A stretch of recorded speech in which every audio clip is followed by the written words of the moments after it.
Good evening all. My topic is concept of inoculum development. Let's start with the definition of inoculum.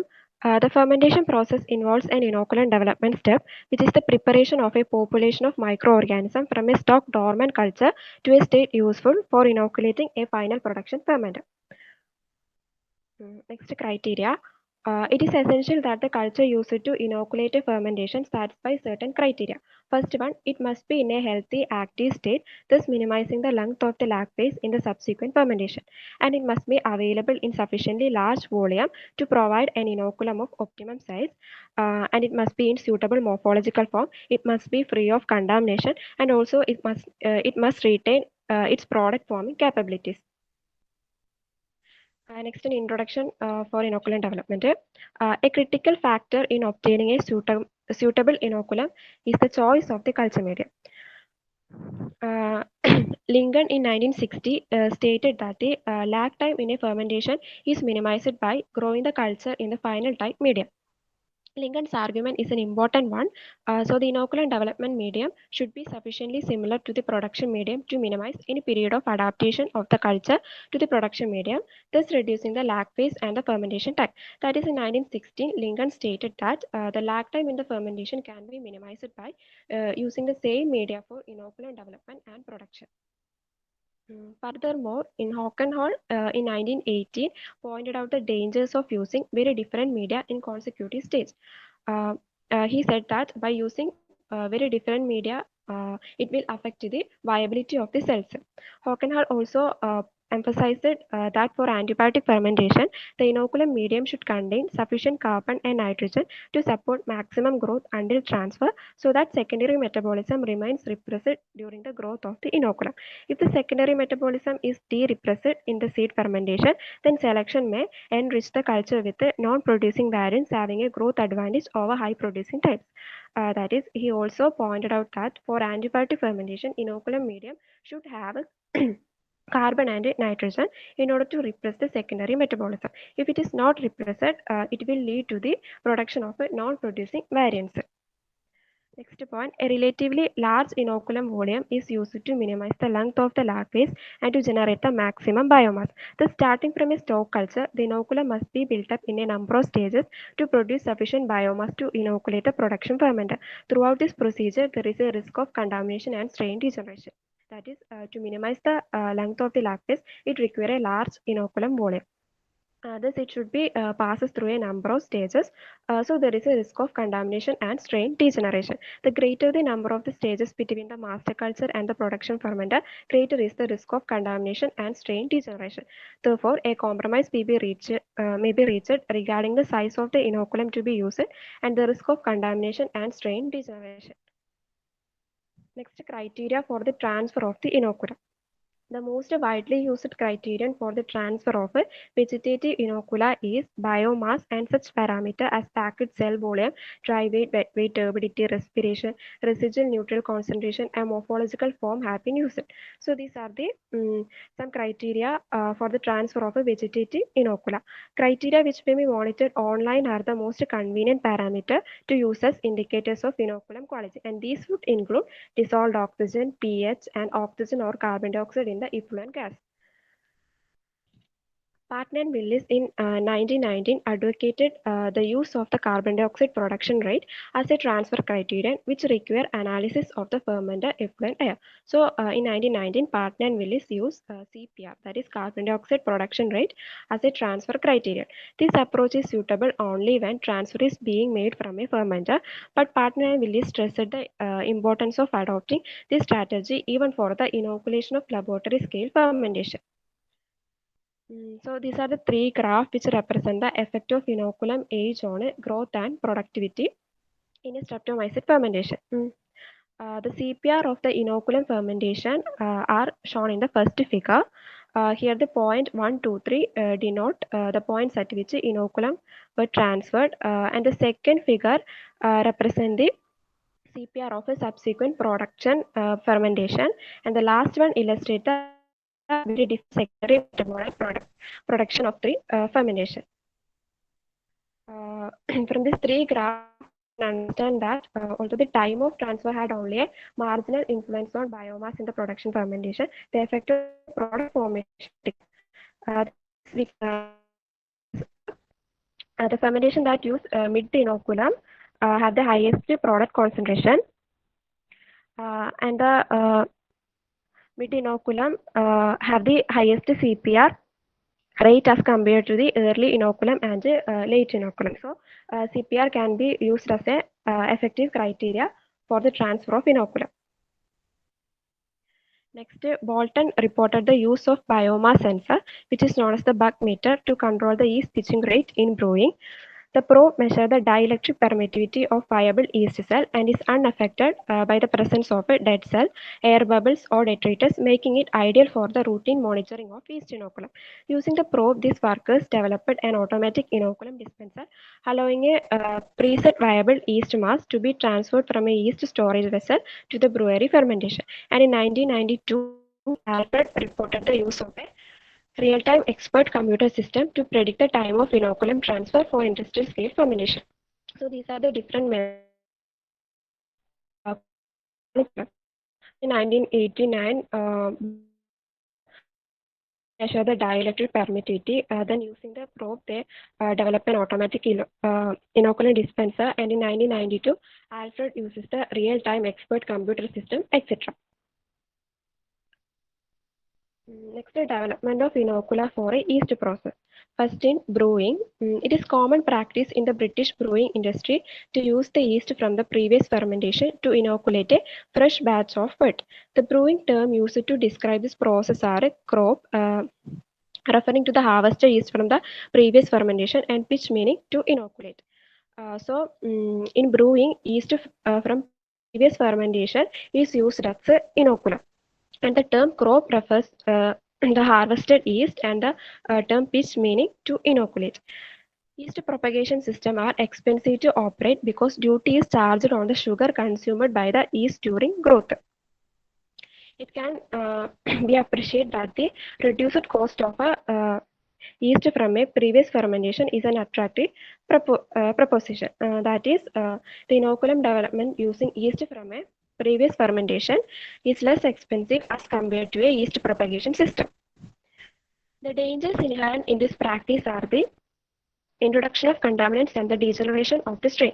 In breweries employing top fermentation in open fermenters, these dangers are minimized by collecting the yeast to be used for future pitching from middle skimmings. So the dangers in this method are introduction of a contaminants and a degeneration of the strain, and these can be minimized by using middle skimmings. During the fermentation, yeast cell flocculate and float to the surface. The first cell to do this being the most flocculent, and the last cell the least flocculent. As the head of yeast developed, the surface layer, which is most flocculent and highly contaminated yeast, is removed and discarded, and the underlying cells, which is known as middle skimmings, are harvested and used for subsequent pitching.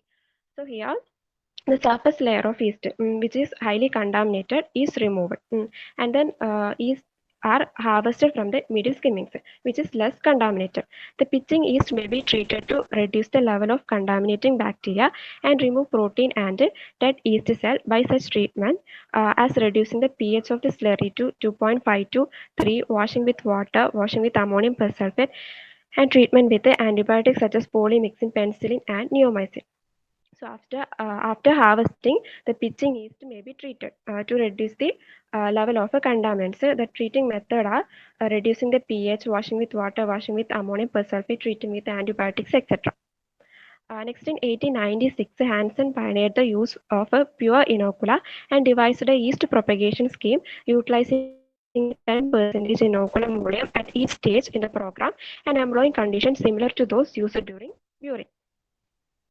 So in 1896, Hansen devised a yeast propagation scheme to develop a pure inocula.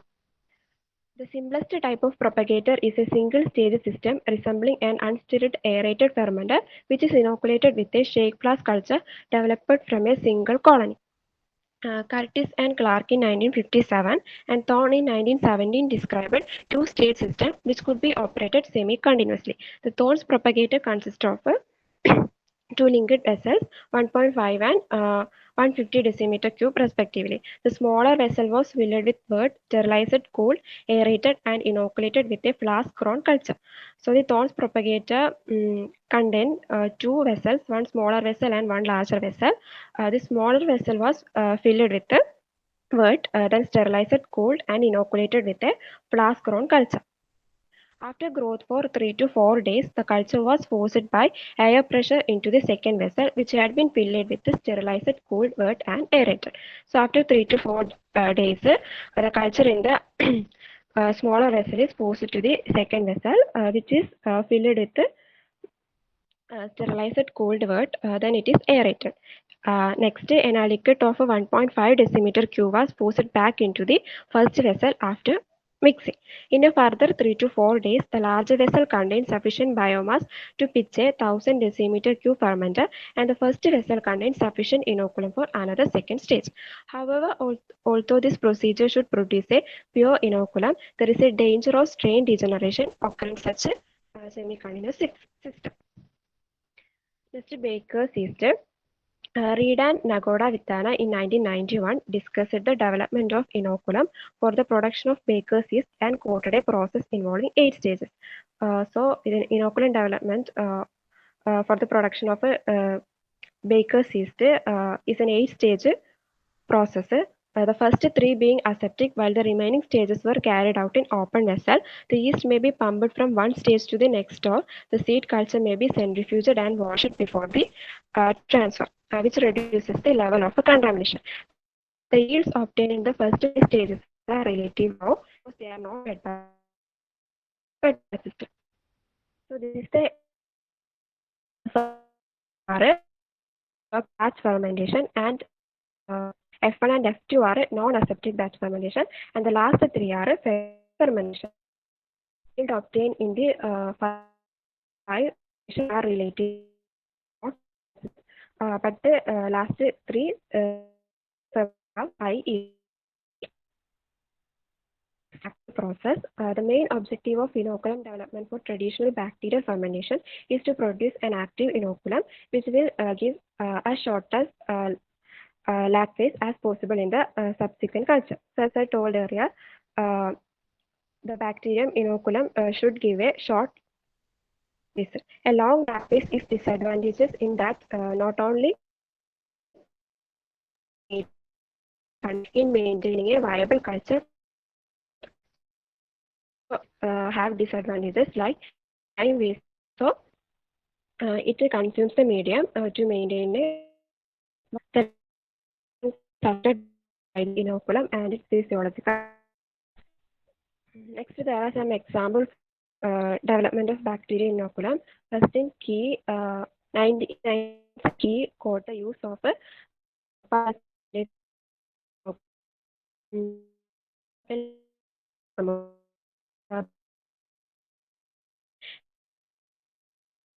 stage inoculum program for the production of proteases by Bacillus subtilis. Inoculum for a seed fermenter was grown for 1 to 2 days on a solid or liquid medium and then transferred to a seed vessel, but the organism was allowed to grow for a further 10 generations before transfer to the production stage. So in 2-stage inoculum development program, first organism are grown on a solid or a liquid medium. Then it is transferred to a seed vessel where it undergo 10 generation, and after that it is transferred to the production stage. The necessity to use an inoculum in an active physiological state is taken to extreme in the production of a vinegar.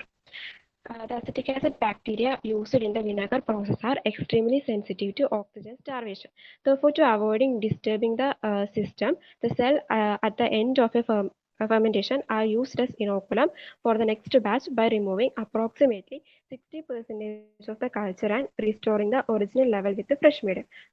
So, inoculum, the bacteria used in vinegar process are extremely sensitive to oxygen starvation.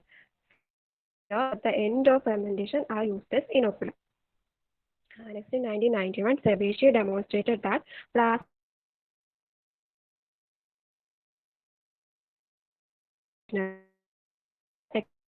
cells were used as inoculum. That number may be higher in stationary than in exponential one, resulting in a lower plasmid loss in the subsequent fermentation. So, as in the case of E. coli biotin fermentation, organisms in the stationary phase are used as the inoculum. Next, lactic acid fermentation. In the lactic acid fermentation, the producing organism may be inhibited by lactic acid. This production of lactic acid in the seed fermentation may result in the generation of poor quality inoculum. So, in 1993, Yamamoto generated high quality inoculum of Lactococcus lactis 10 raised to minus 1 on a laboratory scale using electrodialysis seed culture, which reduced the lactate in the inoculum and reduced the length of the lag phase in the production fermentation. So in lactic acid fermentation, problem is producing organism inhibited by the lactic acid. It will lead to the generation of a poor quality inoculum. So this problem is solved by Yamamoto by generating a high quality inoculum using electrodialysis seed culture. Next, development of inocula for mycelial process. The majority of industrial important fungi and streptomycetes are capable of asexual sporulation. So it is common practice to use a spore suspension as seed during an inoculum development program. Three basic techniques have been developed to produce a high concentration of spore for use as an inoculum. So there are three basic techniques to develop a spore inoculum. First one, sporulation on solid media. Most fungi and streptomycetes will sporulate on suitable agar media, but a large surface area must be employed to produce sufficient spores. Parker in 1950 described the roll bottle technique for the production of the spores of a Penicillium chrysogenum. So, roll bottle technique is a method of developing spore inoculum of Penicillium chrysogenum. Here, quantities of medium 300 centimeter cube containing 3% agar were sterilized in 1 decimeter cube cylindrical bottle, which were then cooled to 45 degrees Celsius and rotated on a roller mill so that the agar set as a cylindrical shell inside the bottle. So here the medium containing agar were sterilized in a cylindrical bottle, which is then cooled and then rotated on a roller mill. After that, the bottle were inoculated with a spore suspension from a submaster slope and incubated at 24 degrees Celsius for 6 to 7 days. These are a list of solid media suitable for the sporulation of some representative streptomycetes. Next is sporulation on solid media. Many filamentous organisms will sporulate profusely on the surface of a cereal grain from which the spores may be harvested. So here sporulation occurs on the grains.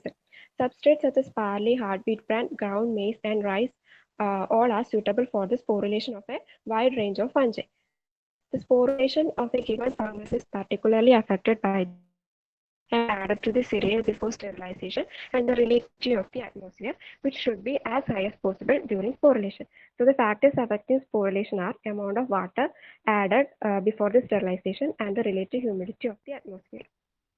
Next is sporulation in submerged culture. Many fungi will sporulate in submerged culture provided a suitable medium is employed. This technique is more convenient than the use of solid or solidified media because it is easier to operate aseptically and it may be applied on a large scale. So this method have advantages over solid or solidified media because it can operate aseptically and can apply on large scale. The technique was first adopted by Foster, who induced submerged sporulation in Penicillium notatum by including 2.5% calcium chloride in a defined nitrate sucrose medium. An example of the use of this technique for the production of inoculum for industrial fermentation is provided by the Gristio-Fulvich process.